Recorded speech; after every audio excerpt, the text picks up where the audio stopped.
Today on The Social Corner. I believe I'm going to make all what I need to make out of this lifestyle. Such was my reputation, I even felt I was ready to go jail.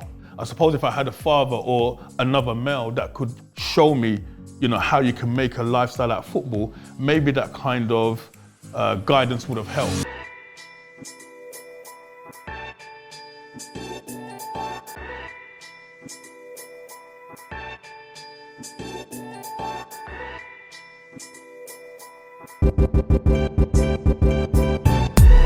Hello and welcome to The Social Corner with me, Daina and My guest today is a pastor and ex-professional footballer with a passion for helping young people to turn their lives around. He's worked with some of the UK's most prolific young male offenders, and he joins me today to share how he went from the pitch to the pulpit. Pastor Otto, welcome to The Social Corner. Thanks for having me. Good to be here. Before we get into this, is it Ricky or am I saying pastor? Ricky will do. Ricky, okay. Yeah. So I don't want a sermon about That's all right. No. So welcome to The Social Corner. How are you today? I'm good. Sun's shining, so that's always good medicine for the body, man. I think the year that we've had, it's good to just see people getting out, families going into the park and just getting some vitamin D. So far so good. We've opened up church again since Easter, so that's been good. Really connecting with people and just having face-to-face fellowship. So far all good. All good. We've just come off the back of the coronavirus. I don't even say if we've come off the back of it, to be honest, because it's still going on, especially now with this new variant and things that they're talking about. But I'm really interested to find out about everybody's experience because some have said it's been inspirational, some said it's been hard. What about yourself? How have you found the last 12 months navigating this? That's a good question. It's kind of like an oxymoron. It's been tragic, traumatic. We lost 5 very close people to us. I lost my dad. My wife lost her mum, and I lost two of my real, I wouldn't even say they're mentors because they're close friends, but when I started ministry, they were pivotal in helping me to grow ministerial-wise. And we lost all of those to COVID. So for me, between March and May, for me, that was the midnight hour. That was the belly of the COVID because we lost all of those individuals. And I can't lie, for a little while, because as a pastor, people are looking for you for inspiration and that spiritual guidance. But, I was shook for a little while, because I didn't expect that the pandemic was going to come and knock on our door like this. But then about June, July, I really had to kind of go to God and say, God, man, I do believe you're in control. You are sitting on your throne. So if you are, what's going on? Because I needed to change the narrative in myself, because every day I'm listening to the news, 600 people's dying every day. And so I had to change the narrative, and I was able to do that by just going back to God and say, God, I believe that you're on your throne. I believe that you're in control. What am I to learn out of this? And the minute I started really seeking God, then the narrative started to change, and I kind of saw that, this pandemic, as difficult as it is, but it does present us with an opportunity where we can use this time to our benefit and to kind of reflect on life, to reflect on some of the things we were doing. And that's all I was doing. I was looking at my life, looking at ministry, and just looking at what was working, what wasn't working, what can I do better, and really just building myself towards coming out of lockdown and to kind of just execute the things that I believe God was showing me to do. Funny enough, having been incarcerated 5 times, the lockdown itself wasn't that difficult for me, And it was funny because on Facebook, all the guys that I knew from London, they all kind of like was jumping on that same bandwagon, lockdown is easy work, man. When you've been in prison, this is nothing. I've got my food, I've got my music, I've got my television, I've got my girl. Lockdown is light work. And I kind of laughed, and that kind of just broke that little bit of seriousness. But yeah, I think in all fairness, amongst the pain, amongst the trauma, God is speaking, and I was able to kind of really just keep myself attuned to God's Spirit and to see what I believe He's wanting me to do and the church to do going forward. And so in that respect, I made sure that I used the time wisely. My condolences for Thank you. Those that you've lost. And I really admire what you're saying in terms of changing the narrative and being able to recognise what the time was about for you. But there's still a very real element to this pandemic, and especially for somebody who's lost parents, yourself and your wife. How did you deal with your grief, or how are you dealing with your grief through this process, or and I suppose relating that back to the revelations that you've been having about what you should be doing with the time? The truth is, I don't even know if I am dealing with the grief, because normally, definitely within the black culture, when someone dies, we're used to going around to their house, you know, nine nights, yeah. cooking food. You're normally used to going to see the body, or if they are ill, you can go and see them, then the church service, then the whole funeral. So those are all aspects of what helps us in the grieving process. And throughout the lockdown, that was taken away. For me, COVID, it completely took away all of humanity's sensitivities in terms of these kind of steps that helps us to mourn or to grieve. It was taken away. I mean, what most people don't know is that, you know, when someone dies of COVID, definitely in that period between March and May, June, because the funeral directors, they wasn't really sure whether the body was still, you know, contagious. So the funeral directors, they weren't picking up the bodies. So what they were saying is that if you died of COVID, literally the gown that you've been in hospital for however long, you're going straight into a body bag, and then that body bag going straight into the coffin, because the funeral directors didn't want to deal with it. Do you know what I mean? And so when you think of it from that perspective, you know, and then we're on lockdown. When I went to the funeral, you're standing outside the cemetery, watching your loved ones get buried. So I kind of realized that, you know what?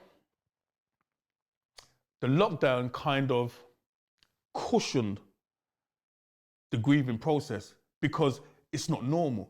You know, I didn't get to say goodbye. I didn't get to see my loved one. So I still think, you know, there's going to be a cry, you know, however long, the next few months or a year, when the penny's going to drop. Because while we was in lockdown, that wasn't our norm. So yeah, you're just sitting in your house, you just kind of lost a close person. But over the last couple of weeks, I've felt myself kind of just nudging towards the phone to go and phone them, and realize they're gone. And it's like, now that we're getting into some type of normality, I think this is when the penny's going to really drop, when I think, you know, it's going to really hit home, because now we're doing life again. I'm doing life, but there's a big gap. So how have I dealt with the grief? I don't even know if I have dealt with it. I've just tried to be strong. But I suppose, you know, my faith helps. You know, I believe the people that died, you know, I believe by faith that they are in a better place. That gives me some comfort, but have I dealt with it? I'm not sure I have. I don't think you're alone in that, that almost delayed response of grief. Yeah. And you've just used the words about being strong. And I know that is a word that permeates us as black people and in black culture. But me personally, I examined that word for myself some years ago, and what that actually meant. What is strength as a black woman? How do you define strong when you talk about I've had to be strong? What does that mean? I think basically just to keep on keeping on, because you're right. I think, you know, using that phrase is really just a term just to keep it moving. I want to take this mind frame of strength, because I think that it's not something that just came about in the last 12 months. That sounds to me, it's been, you know, sometimes life gives us bricks, and we build that wall and call it whatever it is. So I want to take it way back to young Ricky, growing up in Hackney, and who you were then, because I want to understand how it's been formed. Tell me a little bit more about what that was like growing up where you did in London, East London? Hackney, East London, yeah. East London. Yeah. Growing up in East London as a young boy, what was life like for you? I think like most families, we grew up in a council estate, and I would say at least 90% of the families were single parent families. So I grew up with no dad. The first time I met my dad, I was 19 years of age. By that stage, I'd already been in prison 4 times and on bail for 2 robberies. So when I saw him, he wasn't no great influence on my life. So my mum raised me and my two brothers. I'm the middle, so I've got the middle child syndrome. Yeah. So yeah, I'm the middle child of three. Life was tough for my mum. Obviously, raising three boys by the time she was 21 in the 60s, 70s was no easy feat for her. So, we wasn't born with no silver spoon in our mouth, but we had lots of families, had lots of cousins. Every week you're at your grandparents' house, and really just my childhood growing up was all right. There was food in our belly, clothes on our back, a roof over our head, and a mum that was tough, very tough. But it was okay because I was playing football from an early age, so that really gave me an outlet, should I say, in terms of just mixing up my days. So I was playing football from an early age, from like 8 years of age. It was when I was getting to about 14, 15, then things started to turn for the worse a lot more in life. What happened then? Well, I think at 14, by that stage I was at a mainstream school. Got kicked out of school for bullying. We grew up poor, so, school dinners was good back then, I must say. But, at that stage in the early 80s, the Space Invaders and the arcades were opening up. Because I ain't got no pocket money, it was just easy access for me to just take money off other people in school. So that's what I done. I just became a bully, taking people's money just to be able to say I can play Space Invaders, buy chip butty, and just have school dinners outside the school as opposed to having school dinners. And it just turned from there, the bullying. You get a reputation very quickly. And then before long, if you're getting in trouble enough in school, you're going to start hanging around with like-minded individuals. And then once I got kicked out of mainstream school, then I started going to different alternative schools. And it just spiraled out of control from there. At 14 years of age, you're on street, you're left to your own devices. And like I said, 14, 15, you're starting to notice girls, you're starting to become a little bit more aware of yourself, and so you want to wear nice clothes, you want to smell good, you want to wear the latest trainers, but we've got no money. We can't sign them at the door because we're only 14, 15. So it wasn't too long before some of the older guys just wanted us to kind of be a lookout for them. Right. And that's how it started. Just looked out for a couple of older guys that we know that were doing a burglary. Next thing, they put £150 in our hands, and that was it, man. I was sold. I said, boy, if this is how easy it is to make money, I'm in. All the football that I was doing, the funny thing is, I still didn't know at 14, 15, how do you make a living out of football? I was considered one of the best footballers in London for my age group. And I suppose not having a father figure around, because black mothers at that time, they're not going to come and stand on the football pitch watching you play football. She just tried to put food on the table.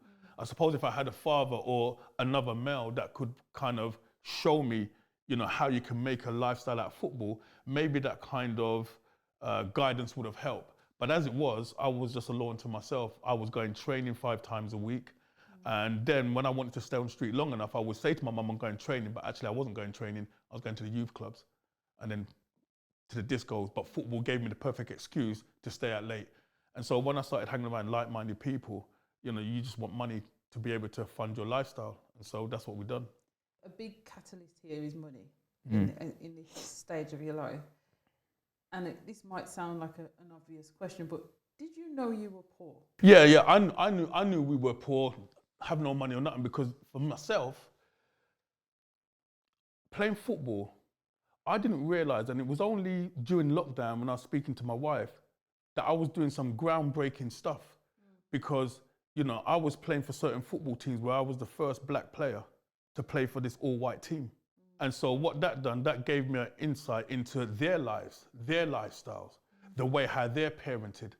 And so you can see the disparity very clearly. This team I used to play for called Puma, most of them, they were living in Essex, Epping, Wanstead. When you go into their houses, nicely cut lawn, gates, they got their own bedroom. So you saw the difference. I saw all of that. Yeah, the guys would go and buy themselves a pair of trainers or a pair of jeans, and the mum would be, oh, that looks lovely, babe, come give me a hug.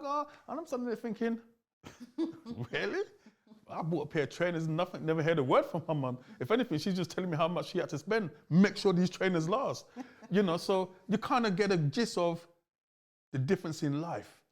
A completely different ball game from where I'm coming from. Because like I said, we grew up in a council estate, at least 90% of the families were single parent families being raised by mothers. In terms of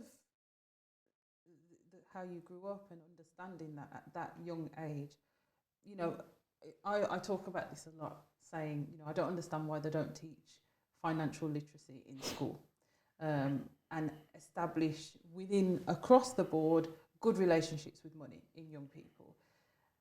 So what happens in young people, regardless of their background, is they establish a relationship with money for themselves, unless their parents are teaching them something. At that point, you're recognising that money equals trainers or shoes or whatever it might have been that represented what to you? What was it that having those things represented to you? It's a sense of belonging, a little bit of panache, if I can put it like that, because you get to an age where you're becoming more aware of your appearance. You're starting to recognize girls. You're becoming more aware of yourself, and you want to impress. You're going to the discos. You don't want to go to the discos bun down. You know what I mean? You want to go there and look half decent. So therefore, it becomes very apparent that yes, I know what are the nice trainers, the nice jackets and stuff, but I can't get to it because I can't purchase it. And I know I can't go to my mum because she's just making ends meet right now. So like I said, I think growing up is very easy now to just get zoned in to that kind of life. I think there's something in you know, and for me it's the misbehaving at school, the bullying in the school, recognizing that this bullying, it gets me some benefits, it gets me some results. So my need and my appetite is going to increase. Before, it was just in school because I wanted to play Space Invaders and go and eat chip butty and patty outside school. But now that it's not school, it's on road. Now on road, my appetite increases. Why? Because I need trainers, I need the latest jeans, I want to wear the nice tops. Do you know what I mean? And then as I got into like 16, 17, now it becomes about jewelry. So I want to wear the chaparitas, I want to wear the ducats and the cougarans. Do you know what I mean? So along this path, your appetite increases. So therefore the crime. Let's talk about the appetite a bit. So your appetite is increasing because you've become aware of yourself and, as you said, wanting to present yourself a certain way. At that time, if you had known there was another way, would you have chosen it? No. Why?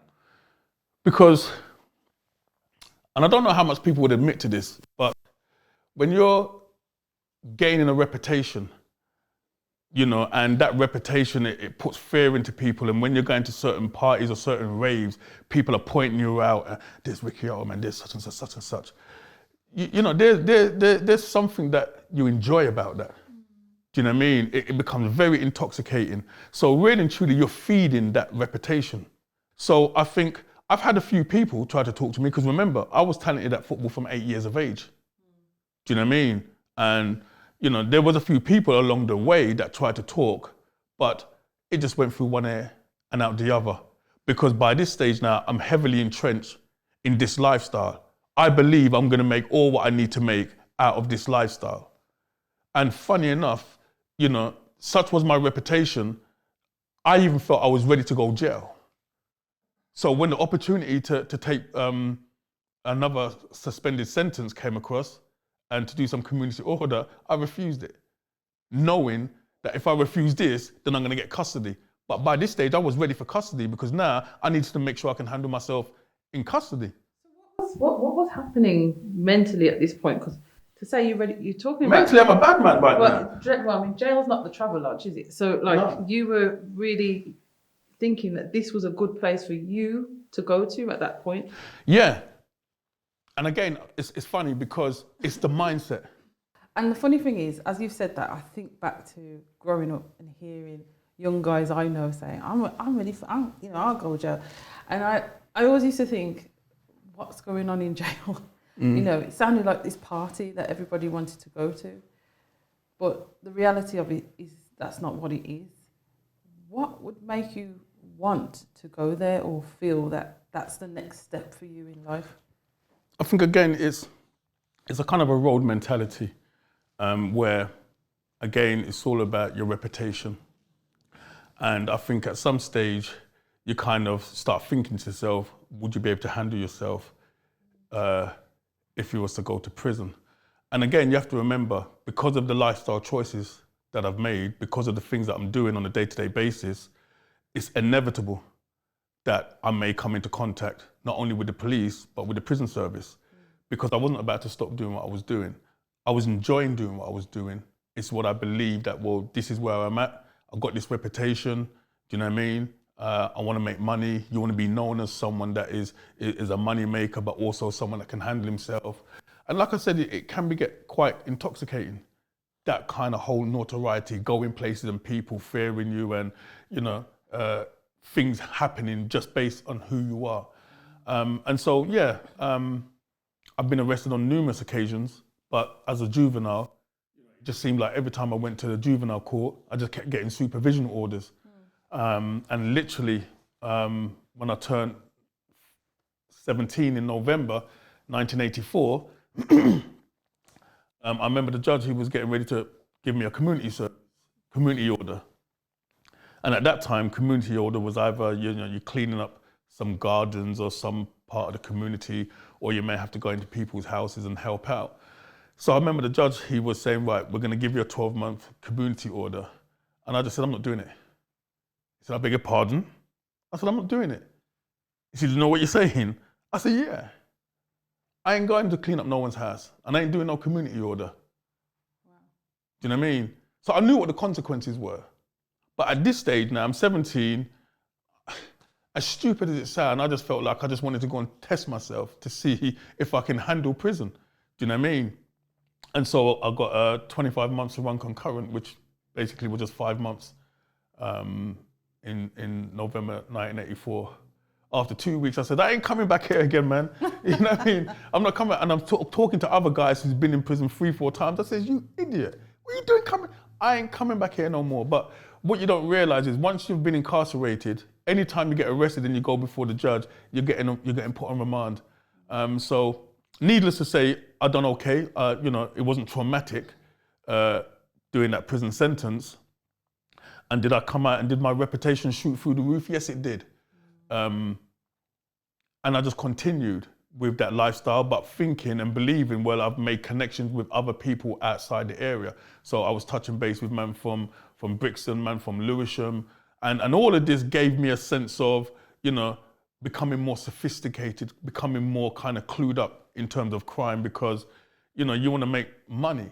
And sometimes, you know, knowing other people and the different ways they make money just gave you that little bit of edge. So I came out and just continued with the same lifestyle. And as a consequence, you know, you get arrested, you get put in remand, you get put in prison.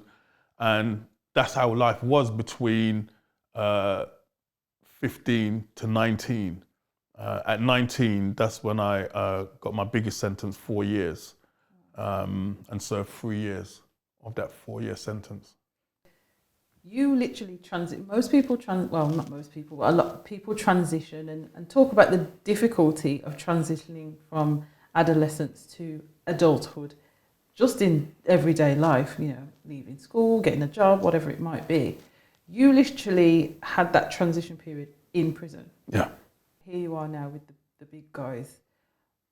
What went through your mind at that point? Was there a realization like, oh, this isn't a joke? Like, what happened to you at that point in time? It's funny because for the 18 months that we was on remand, me and a couple of my co-defendants, we were causing so much mayhem. We was in Ashford and Feltham. We was causing so much mayhem in the young offenders institutions that they shipped us out to Brixton. So from, you know, after about 6-7 months on remand, we was in Brixton prison doing our remand sentence. Now, at the time, our mindset, yeah, man, we're doing it with the big boys. And it's funny because I remember when the young offenders institution, when they ship you out of the young offenders institution to go to adult prison, what they're really hoping is that you'll get a good hiding. Do you know what I mean? Right. Because with all that attitude and with all that bravado, let's see if you're going to be able to handle yourself in adult prison. But on this occasion, when they shipped us out of Ashford, we went to Brixton, and me and my co-defendant, they put us on A wing. And as soon as they opened A wing and we was walking through to A wing, it was like the whole of Hackney was in there. So when they saw me and my co-defendant walking through, it was like gun salute. It was like, man was celebrating everything. And the two officers was looking at us thinking, who the hell are you guys?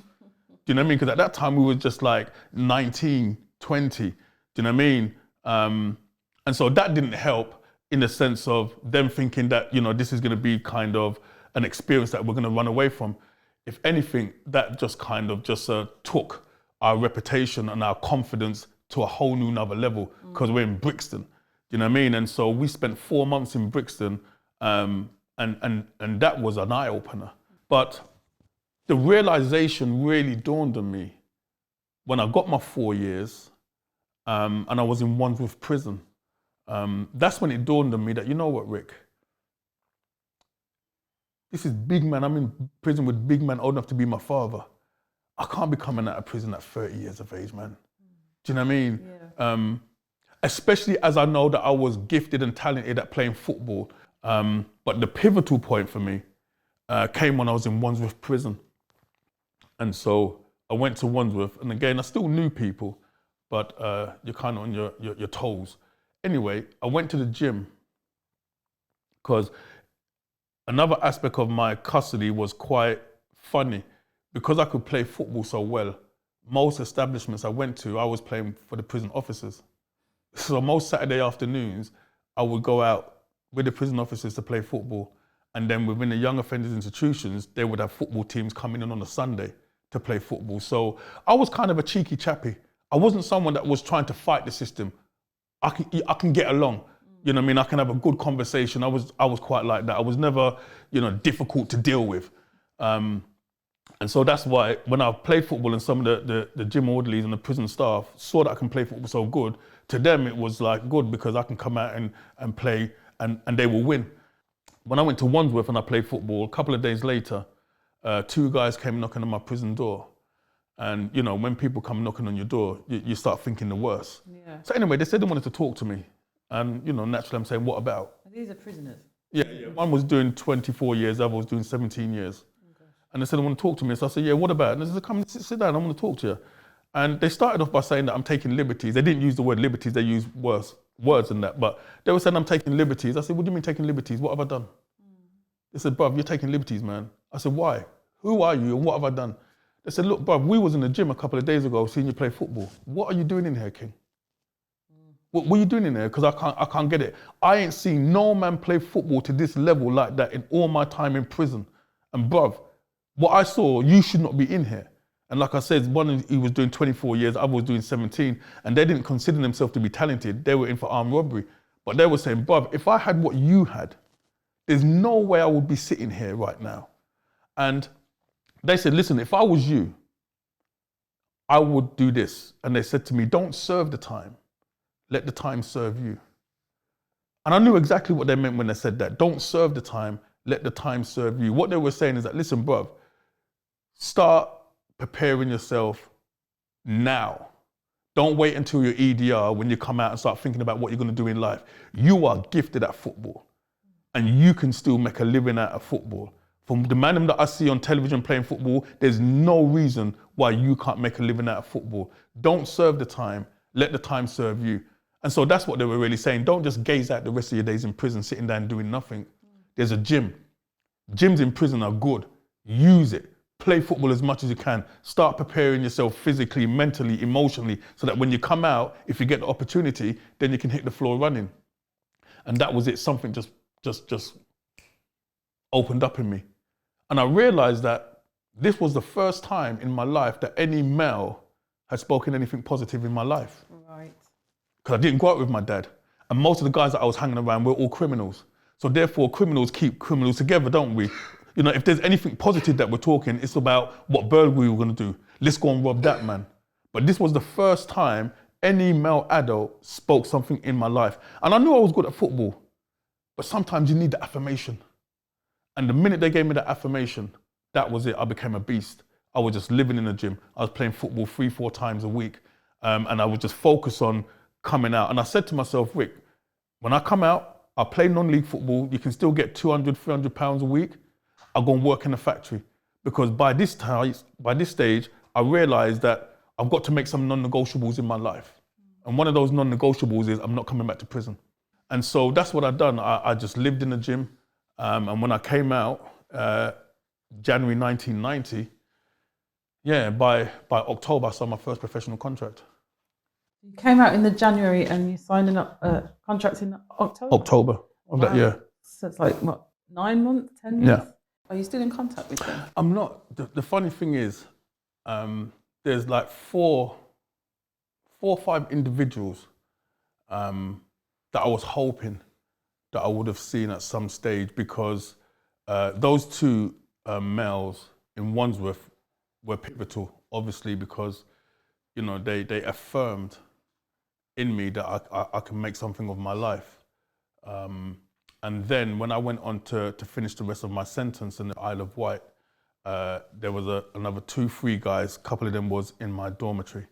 I just used to keep banging on every day about what I'm gonna do, how I'm gonna do it, and this and that and whatnot. And they used to listen and just listen. I'm sure I used to bore the nuts off them, but I never got to see none of them. And there was a time in my career when I was saying, come on guys, just write to the football club. Anyone, if you could just write to say, Rick, well done, then I could have connected.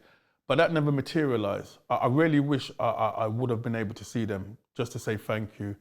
With regards to that moment, you said you realised something had happened in that you'd never had a male figure in your life.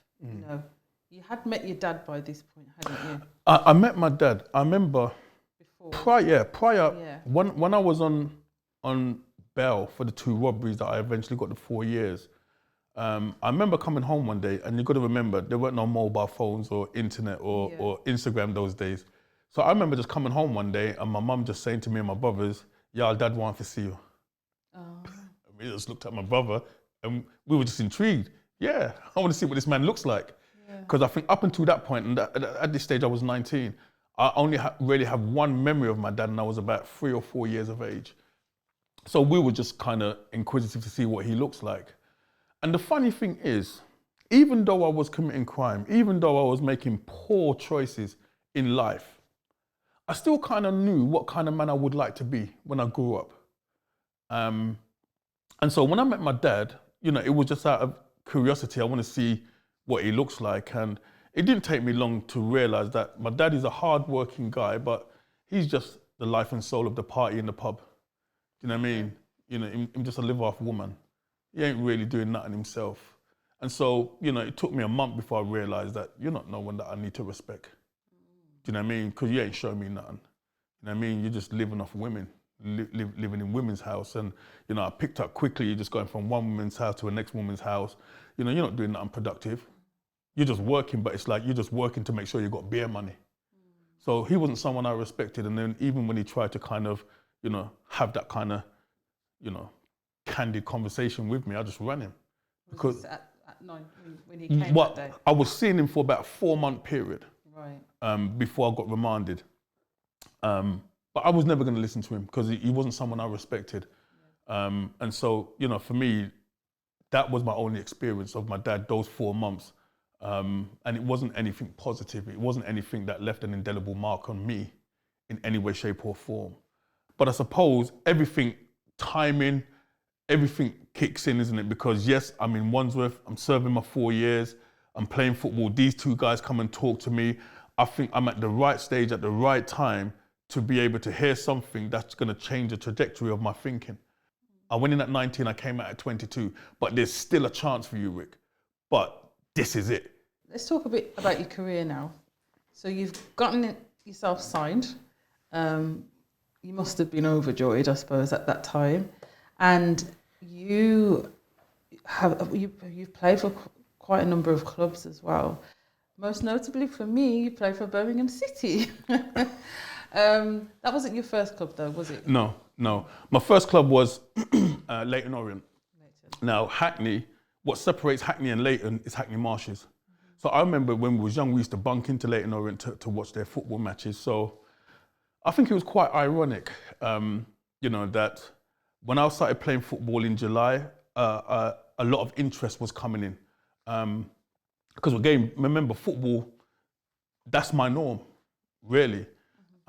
So there was a lot of interest, but it was Leyton Orient that took the plunge and said to me to come for a week's trial.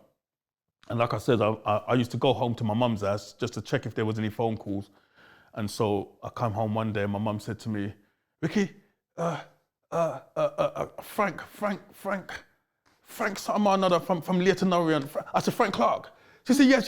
Him said, for come for a trial. And so when she said that, I said, yes, I'm in. My mum said, easy now, calm down now. You're not even gone for the trial yet. I said, listen, mum, when have I ever gone for a trial and been rejected? And I took her back all the way through history, from doing groundbreaking moves with Puma. Every trial I've been to, I've never been rejected. And so, I went for the trial on that following week. And it's funny, really, because by this stage, I'd been out of prison about 6-7 months now. And because there was no sign of me going to work or anything, I remember coming home one day and my brother, he was eating some food, and my brother does karate. And he was winning world titles all over the place. And he was eating food and my mum was doing the dishes, and my mum was saying, Ricky, what you do with yourself, man? You're just a waste time, man. You're not doing nothing. And my brother's eating food with his stuff. Yeah, man, you're not doing nothing, man. I'm just hanging, put my hand up by the door saying, guys, don't worry, man.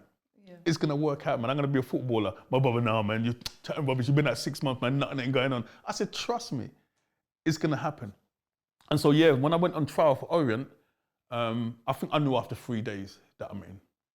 And then that got confirmed on the Friday when they called me, and obviously they knew about my past. So they wasn't going to fling big money at me straight away. So I only signed for £100. But that was the best £100 that I was earning. Because for me, all I wanted was that blue paper that had Professional Footballers Association on the top. That was the most brisk walk from Leighton across Hackney Marshes to my mum, because that's where I was going. I was going to my mum with that blue piece of paper to say, see it there? Yeah, and I shoved it in her face. And that was a lovely moment, because I think, again, for my mum, I think that's when she kind of realised that there could be a turning point now. Right. Do you know what I mean? So football becomes the norm in life, and, you enjoyed it, I imagine, not just that you were talented. Of course I enjoyed it, and I enjoyed proving a few people wrong. So I want to fast forward a bit in terms. So you're playing for different clubs, and growing as a young man. I'm not sure exactly how old you are at this point. By the time I signed for Birmingham City, I became the most expensive player in the 94-95 season when they signed me for $800,000. By that stage, I was 27. So I'd been out of prison 4 years. At 27 years old. That's a lot of money for anyone. Yeah. I know that some of these players these days are on millions and millions, but that must have been a moment where you said, oh my gosh, I wasn't making this when I was doing burglaries or whatever. No, of course not. Of course not. I mean, again, it was a big move for me, and obviously moving to another city as well. And it's funny because, I grew up, didn't have pocket money, didn't save. So learning how to kind of handle money, funny enough, can be a problem. I think most people, they want money, but if you don't know how to handle money, money will handle you. Do you know what I mean? And that's what I'm interested in now, because 27 years old, you're still in your heyday. Yeah. And I'm keen to know about who the man is now. So the young teen was interested in impressing the girls, etc. Now you're a decade on with a lot more money, and I'm not sure if you had the training. You've got the training on the pitch, but who was Ricky at that point? That's a very good question, because I realised that although my life has changed, there's certain mindset that still was very much how it used to be before. The only difference is I don't have to rob and thief to get the money. So I still had what I call a road mentality. Right. And so at that stage, yes, I knew how to do the whole football. I was training every day. I knew how to do that. Away from football, it was back to the guys that you kind of grew up with, because you want to kind of share your success with them. Those are the guys you grew up with. They know the struggle. And so, I would go back to London. I would be going out with them. And obviously, money's no object now. And so it's almost like still repping that kind of a bad man image, but without the violence, without the crime. I can do it kind of legally now. Do you know what I mean? And people just really just putting you on a pedestal. there were times when I felt like I was the prodigal son, because literally my mum hated going out with me because I'd have people queuing up to kind of talk to me. And then you go anywhere, your name's getting called out, you're getting VIP treatment. And so I was enjoying the fruits of my labor and really just trying to make as much of my friends kind of experience it as well. And so, yeah, it was a lot of money. I've wasted a lot of money, I know that much. So yeah, Ricky at 27, you know, I was a little bit settled, but I feel that my mentality was still catching up. And so you had a good football career, and then obviously it came to an end through an injury. Is that correct? At that point, because this is another turning point in your life, when this injury occurred and you realised you wouldn't be able to play again. I'm thinking about that moment where you were in prison, and you know those gentlemen said, "Let the time serve you." You started to prepare for the next part. So now you've heard you're not going to play again. What's happening now? The preparation. Because did you know what the next part? Because you're sitting here as a pastor, you know, and a youth worker and a community worker and everything. Did you know what the next part was? Absolutely not. Absolutely not, because the injury just come out of the blue. Yeah. I think I was on loan at Notts County, and the game just started. It just started. Literally, I can still smell my aftershave. And I remember I was doing my shorts up, and I remember just saying to another player, what shape are we playing again? And then the ball come across. So I just went to turn and run. But then my left leg just got stuck under me, and in a twist, and it just popped. Wow. Literally, it wasn't even a minute into the game. And so I'd done every ligament in my knee, my cruciate cartilage, medial meniscus, everything, ACL, everything.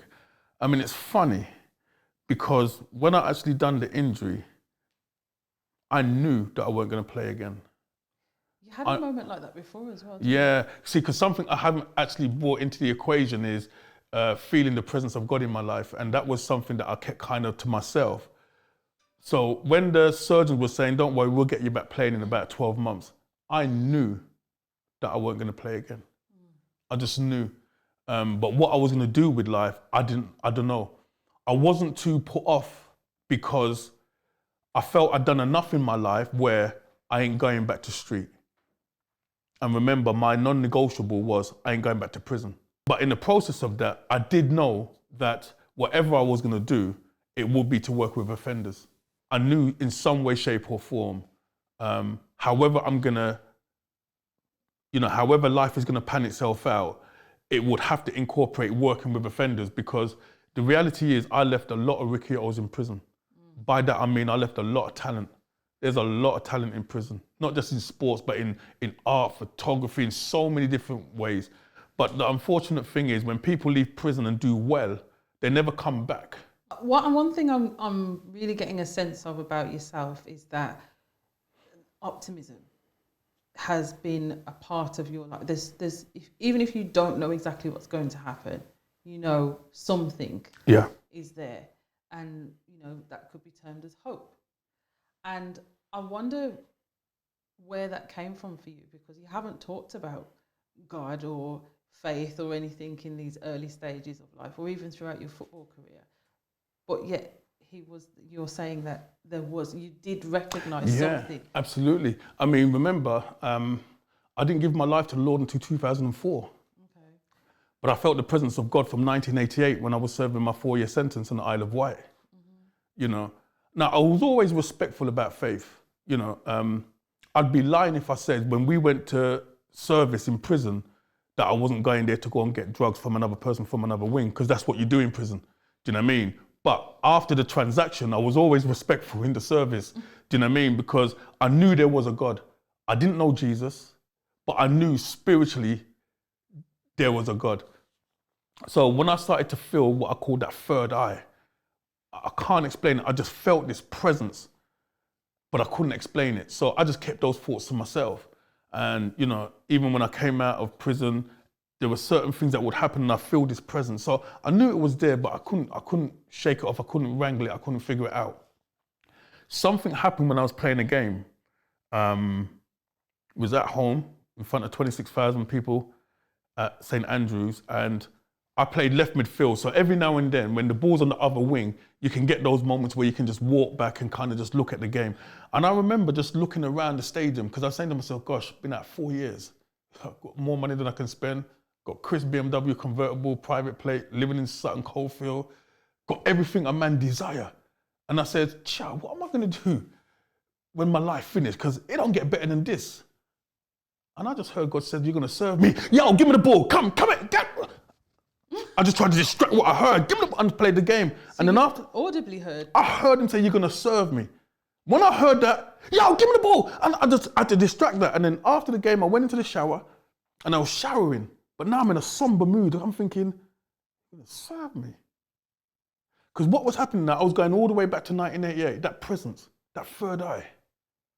Why is it that some of the friends that I know, they got one little joke and dead, and I've got 76 stitches on my body and I'm still living?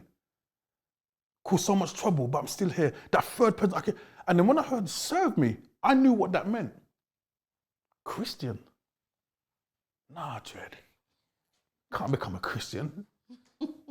Nah, Jed. I'm Ricky. He's a bad man. Look upon my life. I don't need to become a Christian. I'm blessed already. Look at my life. Serve me. And that happened another 2 times. So I kind of realized that something is making sense here. Rick, your life ain't normal. Whatever's going on, and you may not be able to figure it out now, something deeper than the natural is happening here.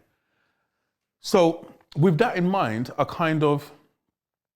when I joined the probation service, it coincided with me giving my life to the Lord. And that happened because a couple of friends I know died. And I just felt the fear of God by this stage. And just realized I just can't stop. I can't run anymore.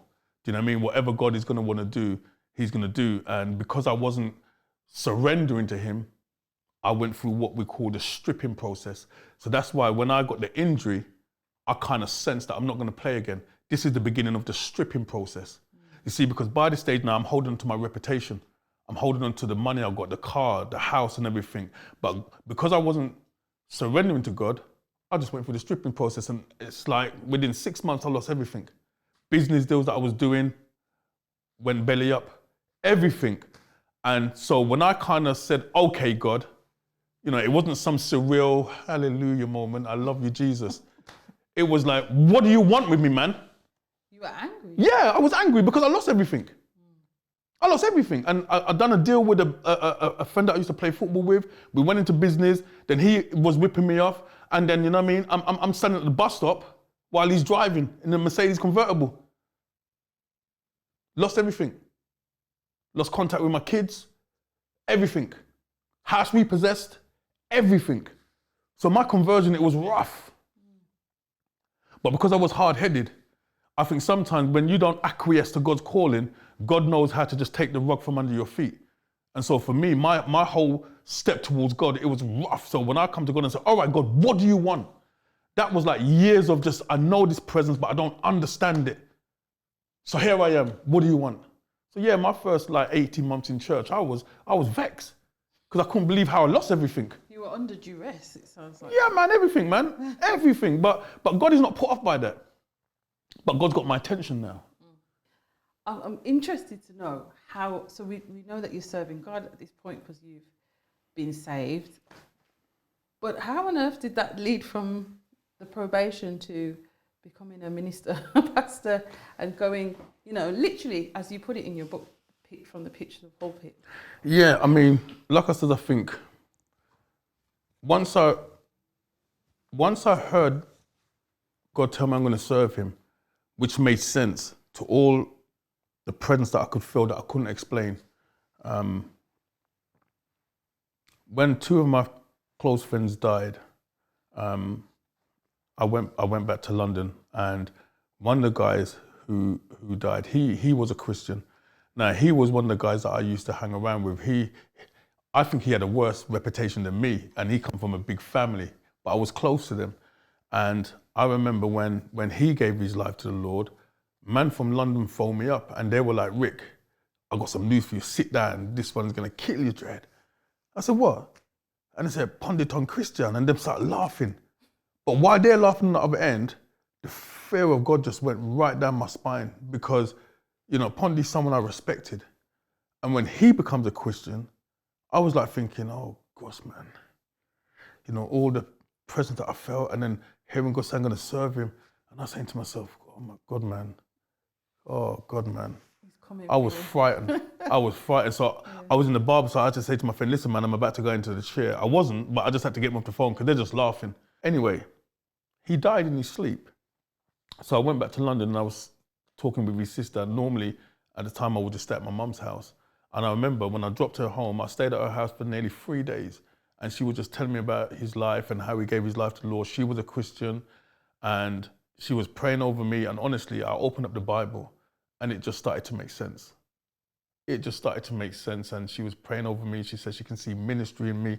And by this stage, I think this is where the acceleration of me now giving my life to the Lord, it was at this moment because, you know, everything now just started to make sense. And then when Paul died in his sleep, that really touched me. Do you know what I mean? And I remember when we went to his funeral, there was must have been about at least 200 people there. And I remember his coffin was going down. His brothers were lowering the coffin. And while I was just looking, I remember God just said to me, look up and look around. And so I looked up and I'm looking around and God just said, what do you see? And while I was looking around, you know, because I know most of the people there, you know, man over there pouring brandy, man over there billing spliff. I even see a man rubbing his belly and it's like I can know what he was thinking, that he can't wait for the reception to come because he just want to eat food. And this is what God was saying to me, is this what you're forsaking me for? This. Man weren't paying no attention to Paul going in the ground. Do you know what I mean? And at that moment, I realized what God was saying to me, that if I was to die tomorrow, this is how man is going to treat your funeral. But you're so het up with your reputation and everything, and it don't mean nothing. And literally at that moment, I realized, I got to surrender. I got to give my life to the Lord because, you know, all of these steps is just too pivotal now in my life. So that's when I gave my life to the Lord in 2004. And so really I just kind of immersed myself into church.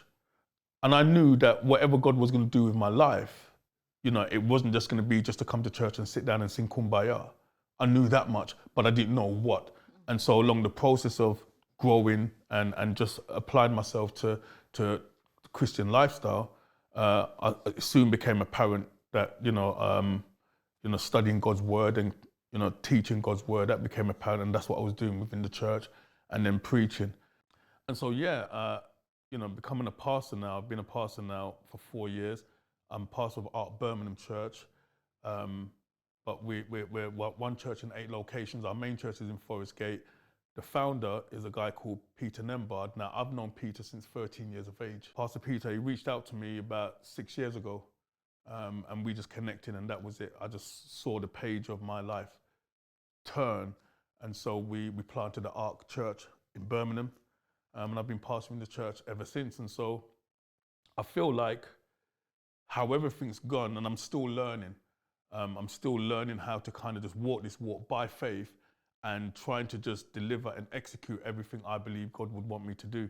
Hence why, I'm trying to write my autobiography from prison pitch to the pulpit, because those 3 areas is significant to the life that I've lived.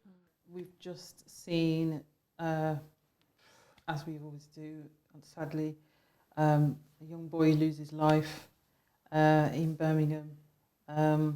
Young 14-year-old, and prior to that, another young teenager lost his life.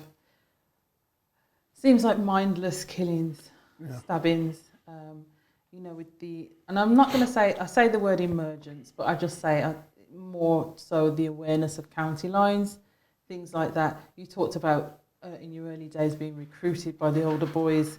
It seems as though nothing's changed with regards to how the streets work. I wonder, is the work helping? What is it that we need to do for these young people now to really see difference in that mindset? So I know what you're doing with the offenders, but almost the preventative work before they're in that stage. do you have any thoughts on what needs to be taking place, or what we need to be doing more of, or even what we're doing right? I think there is lots of good that we are doing, and we don't want to discredit that. But I think we have to be honest and realistic. It's not going to stop. Do you know what I mean? We're not going to stop crime. Do you know what I mean? We're not going to stop individuals that are going to feel lured towards that kind of lifestyle, because there's circumstances and situations that makes an individual go down that route. However, I think what we can do is continue to not be frightened to engage with them, to kind of continue to empower them, because the reality is some individuals are going to have to go to prison. And I've spoken this with many mothers, you know, when they've called me and said, "Oh, Rick, come help, talk to my son and help him." And I'm saying, look, based on my own experience, how I was, some individuals, they're not going to listen until they have that crisis moment, till they reach that crossroads where, you know, something makes them kind of think about wanting to do things different. So some of the youth, they're going to go to prison because they're not going to listen. They're heavily entrenched in that lifestyle. And so I think that's where I come in, to be able to engage with them whilst they're incarcerated. It is about making sure that we can give them the platform to express themselves, to be able to give them every opportunity to make right decisions in their lives. Aside from being a pastor, a probation service worker, a role model, who would you say you are now? Who I am now? I'm just Ricky that has a checkered past, but has been transformed by the power of God. And, you know, that's who I am. I'm not difficult. I try to keep things simple. And I just try to live a life where I can just empower, inspire, and build people up. I'm just a simple guy. As you know, this show is called The Social Corner, and it's all about speaking to individuals like yourself about the corner of society that, you know, they are dealing with in terms of social issues and stuff. And we talked about yours today. Thinking about yours in that capacity, how would you like to see your social corner evolve over the next, say, decade? One of the things I was just kind of speaking with David about it. One of the things I want to be able to have a halfway house, or a building, because a lot of the guys, in order for them to kind of turn their lives around, they may need to relocate. And sometimes I feel helpless that when they do get released, I haven't got that resource to help them to transition. So I would like to be able to just have a place where, you know, individuals can come out, they can continue the work that I've been doing with them on the inside, outside, by developing programs. But it's a place where there's a studio, it's a place where we can kind of really just do life together and give them all the tools to transition and to do well, so that they can go back and start to bring up the next generation in the same way. So yeah, for me, the next 10 years, it is about how I kind of minister to them whilst incarcerated, and how I help them to transition, preferably into my ministry, because my ministry won't just be turning up to church on Sunday, but it will be, you know, the resources that we have at our disposal to help them to transition. So whether that's delivering programs, whether that's signposting them to go and do work experience, or to help in their social media or music, whatever. I think that's what I would like to see myself doing within the next now to 10 years. You truly have an inspirational story, and I'm really honoured that you came and shared it with us today. Pleasure to be here. It's been wonderful speaking to you, and thank you for joining me in the Social Thank Corner. you very much, Daina. Thank you. Thank you.